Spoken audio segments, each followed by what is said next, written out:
everyone, Greg Ferris once again with Ferris for Fitness. Welcome to my YouTube channel.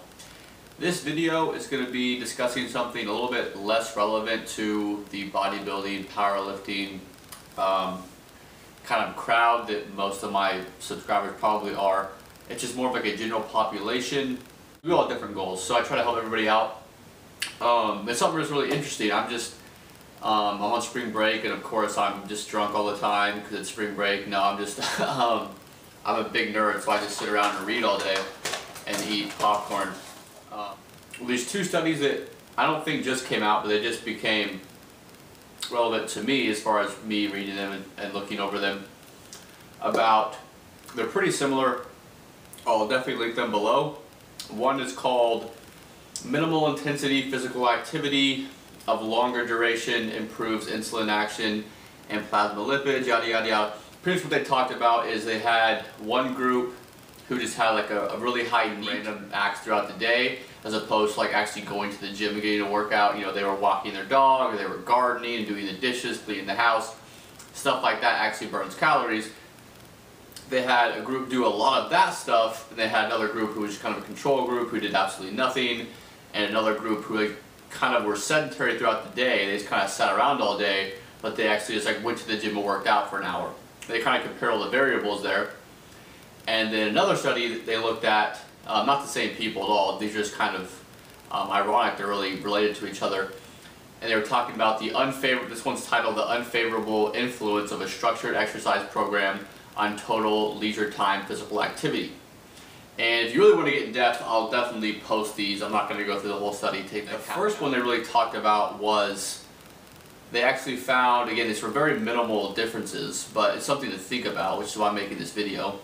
Again, this is a video of more people that think than actually like, oh my gosh, like dramatic, radical stuff, you know. So don't take this stuff too literally what I'm going to say. But the first study, the minimal intensity versus kind of the actual going out and working out, they found more favorable effects in the people that had just higher NEAT throughout the day. So what I'm trying to get at with here is just because you go and work out for an hour and you sleep for 8 hours, and then the remaining 14 hours of your day you just sit on your butt all day, you have to kind of think about, well, maybe it would be better for me just to work out half an hour a day and walk to class and walk to work and take my dog out for a walk and play with my kids and, you know, do some housework. You may burn an overall total amount of calories more than if you would just go to the gym and you kind of get that contentment. You know, you're like, oh, I went to the gym today, now I can just sit on my butt and not do anything. But in all actuality, the gym is only 1/24 of your day. And if you go to the gym and you only burn 300 calories in an hour, and the rest of the day you're not really doing much, it wouldn't be as favorable to you as if you did this for 15 minutes, and this for 15 minutes, and this for 15 minutes, and that for 30, and blah, blah, blah. And over the course of a day, maybe your non-leisure activity, like the other study talked about, is 400, 500, 600 calories. So you'd be better off not going to the gym in that instance, if you get what I'm saying. So what I'm saying is you really have to look at the whole day, as opposed to, I went to the gym, I deserve to lay on my butt all day. And this isn't even taking into account people's dietary habits when they go to the gym. A lot of people have the mindset like, oh, I worked out today, therefore I can go to Applebee's and have an entire appetizer, okay, which is definitely not okay. So you have to understand exercise for some people this is really hard for me to say, but again, don't take this up too literally, but it could be hurting your weight loss goals or whatever if you have that kind of mentality of A, I worked out, therefore I can sit on my butt all day, and B, I worked out, therefore I can eat whatever I want. Because again, similar to with the exercise, if you didn't go work out that day, but say you had a relatively healthy day of eating and you were, you know, at maintenance or below, then that would be better than if you went and worked out and pigged out on pizza and ended up 1,000 calories over maintenance, right?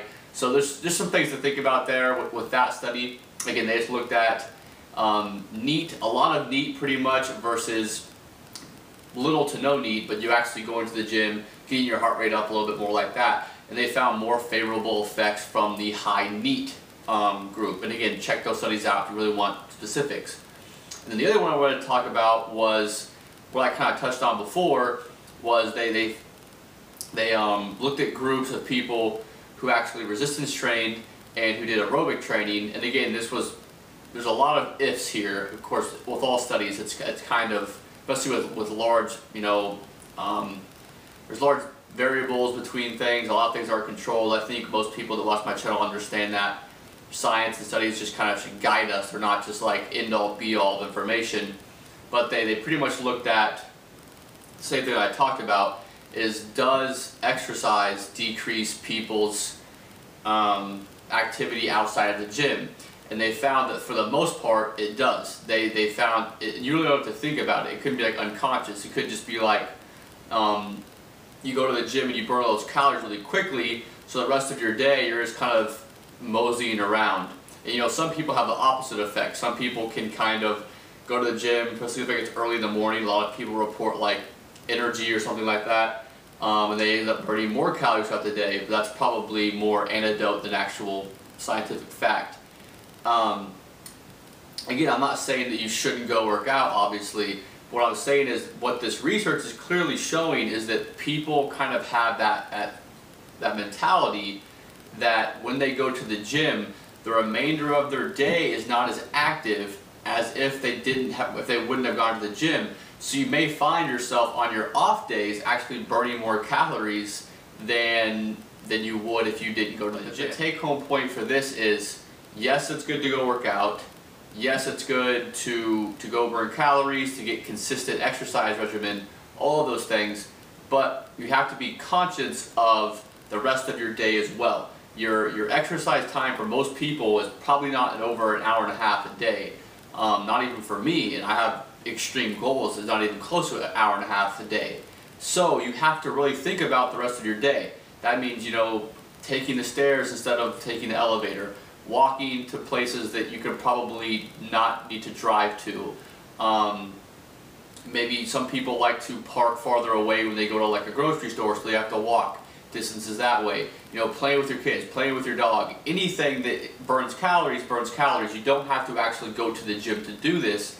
And again, kind of wrapping up, don't let your workout, as much as you can, sometimes you're just going to feel exhausted after a workout, and that's kind of a whole other issue of going hard in the gym and sweating and feel like you got a good workout and all those things. I won't talk about that in this video, but you have to understand that your workout can't be the end of your activity level, and that's what these studies are showing, that it's more of the overall, the 24 hours of intense, not really intensity, of activity that's more important. In one of the studies they clearly showed that the group was 6 hours of just really walking and standing even, as opposed to sitting on their butt, was more beneficial than the group that actually went to the gym for an hour and probably worked moderately hard, but the rest of the day they just kind of sat there. They found better performance with the people that weren't working as hard, if you want to say that way. So lastly, I'll summarize this finally.